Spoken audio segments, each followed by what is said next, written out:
वर्दी के पीछे छिपा खेल, 80 करोड़ की काली कमाई, नेपाल तक कनेक्शन और महिला कनेक्शन का ऐसा जाल जिसने कानून को ही कटघरे में खड़ा कर दिया। नमस्कार, मैं हूं खुशी यादव और आप देख रहे हैं बिहार इन्फो।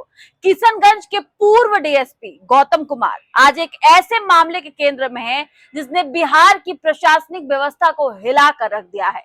सरकार ने उन्हें निलंबित तो कर दिया है, लेकिन ये सिर्फ एक शुरुआत है, क्योंकि जैसे जैसे जांच आगे बढ़ रही है वैसे वैसे खुलासे सामने आ रहे हैं और भी खतरनाक होते जा रहे हैं। आर्थिक अपराध इकाई की जांच में सामने आया है कि करीब 80 करोड़ रुपए की संपत्ति उनके पास से पाई गई है।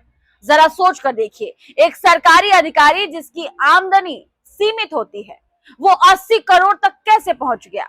और सबसे चौंकाने वाली बात तो यह है कि संपत्ति उसकी वैध आय से करीब 60% ज्यादा बताई जा रही है।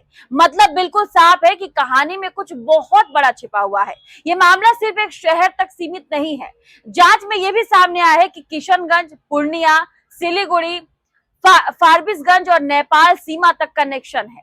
अब ये कोई साधारण भ्रष्टाचार का मामला नहीं है, ये एक संगठित नेटवर्क की तरफ इशारा करता है। इस केस का सबसे चौंकाने वाला पहलू महिला कनेक्शन है। जांच एजेंसियों को शक है कि गौतम कुमार की कई महिलाएं परिचित थी और उन्हीं के नाम पर खरीदी गई थी जमीन, फ्लैट और कई संपत्तियां। यानी बेनामी संपत्ति का खेल, पहचान छिपाने की कोशिश। इन सभी महिलाओं के तार जुड़े हैं बिहार, पश्चिम बंगाल और नेपाल तक। पूर्णिया की शगुप्ता, जिसके घर पर छापेमारी हुई, बैंक खाते की जांच जारी है। नेपाल की एक महिला किरण, जिस पर सुपारी तस्करी से जुड़े होने का आरोप है। सूत्रों की माने तो इसी नेटवर्क से पैसा आया और उसी पैसे से प्रॉपर्टी लगाया गया। अगर ये साबित होता है तो ये सिर्फ भ्रष्टाचार नहीं बल्कि क्राइम और सिस्टम गाठजोड़ बन जाता है। जांच में एक और अहम खुलासा हुआ, महिला पुलिसकर्मी के साथ करीबी संबंध।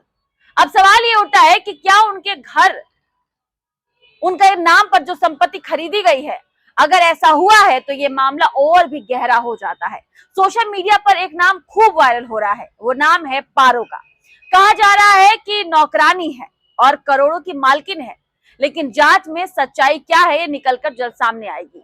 कोई बड़ी संपत्ति नहीं मिला है जांच में और गाड़ियां उसकी नहीं थी, सिर्फ फोटो खिंचवाई गई थी। यानी हर वायरल चीज सच नहीं होती। इस केस की गंभीरता का अंदाजा लगाइए। 3 टीमें लगातार जांच में लगी हुई है। किशनगंज, पूर्णिया और सिलीगुड़ी में कैंप लगाए गए हैं। नेपाल में जांच हो रहा है। मतलब बिल्कुल साफ है कि ये केस अब हाई प्रोफाइल ऑपरेशन बन चुका है।